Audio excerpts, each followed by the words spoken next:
What's up, guys? We're going to go over the suspension that I chose for the BRZ, which is right here, the RCE Superstreet-1's, which are going to go on that car behind me, and we're moving to STX. So yeah, these are the RCE Superstreet-1's. They are, I certainly don't want to call them an entry-level coilover by any means, but they are a kind of mid-range coilover in a way. I really had my heart set on the RCE Tarmac 2s. That has always been like the number one that I've always seen on a lot of cars. I know BTR Justin, he used to run them on his FRS and BRZ. I didn't want to spend that much because by the time you go ahead and you buy the top hats, because they're sold separately, camber plates, you know, whatever you want to call them, I think all said and done, it's around like $3,000. It's a lot. So these typically retail for about $1,800, give or take, without the rear top hats, which here are the rears on this one, and they actually come with OEM top hats. If you actually buy these from RCE, you would typically reuse your rear top hats as long as they're in good condition. They just bolt kind of right on there. You have no camber adjustment in the back, so we'll get to what other components I'm going to need to adjust the camber back there. On these, there is up here for rebound, there's 20 clicks of adjustment. So that's something you get with coilovers. You can adjust them a little bit softer, a little bit harsher. The spring here, you can see the main spring, and then up here you have a helper spring. It's 6K springs front and rear, which is a pretty big increase over stock. But you also have the great valving of a KW coilover, which is what these are based around. And then RCE takes those with their development, and you know, they select the spring rate, you know, probably the helper spring, you know, how much, you know, camber adjustments needed. They play with the dampening a little bit. So they specifically designed these for the BRZ and the FRS. So they now have them for the Gen 2 cars also. I believe they're pretty much the same. If you go on their website, I'm sure there's like a slight difference or something, but more or less you could bolt this right onto a Gen 2 car.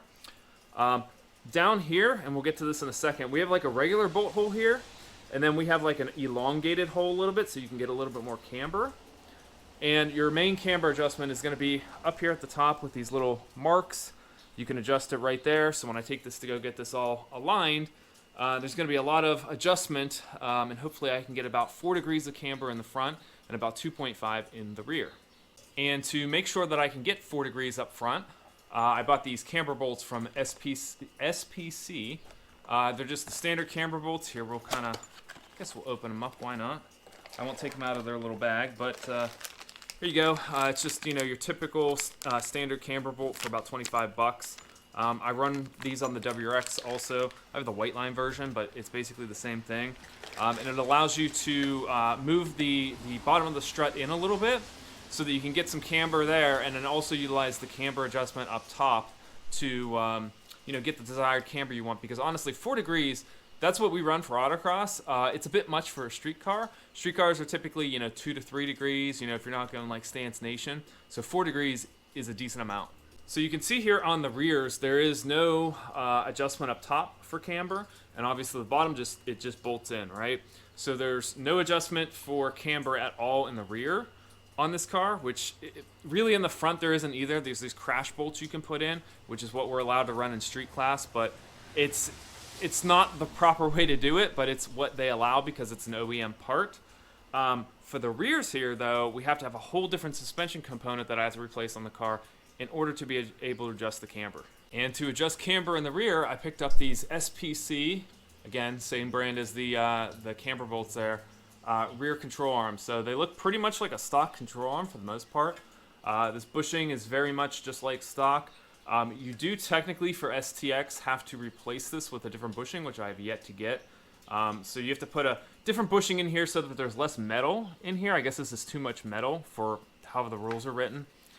So there's a different bushing you put in there. But the main meat and potatoes up here is the adjustment by this kind of elongated situation going on up here, bolt situation. So you can use this and you can move this around to push the lower control arm. I think it actually technically sits like this, but it moves it in and out. So that's how you can push the bottom of the strut in and out in the rear of this car. I don't believe I'm going to need toe arms or anything like that, so I didn't order them.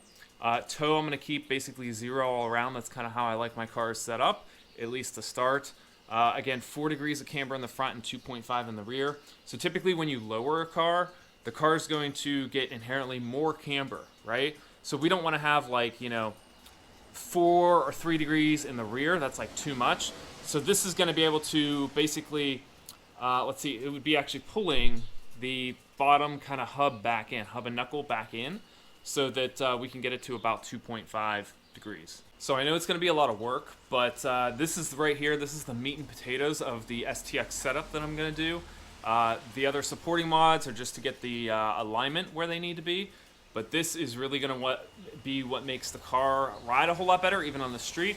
But just be, a lot stiffer, be able to handle, bumps and dips and, the yawing of the car, the body roll. So this is going to be like a major component. I already have a front sway bar on the car. It's a parent 19 millimeter. And I also have end links and some other things up there. I might be adding a front strut bar just for fun because I kind of like the way that they look, honestly. It kind of gives it that JDM kind of race car, tuner car kind of look. But really, this is what you need. So this is kind of where I put my money. And I can't wait to get these installed. They're probably going to get installed in the next week or two is what I'm thinking. And then I'm going to have to fit up the new Apex Arc 8 wheels in 17x9 that I also purchased. They're about a 35 plus 35 offset with a 245 40 17 AO52 tire. So going to be a lot of grip.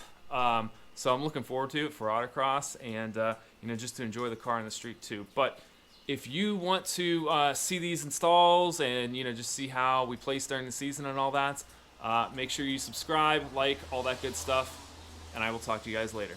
Peace out.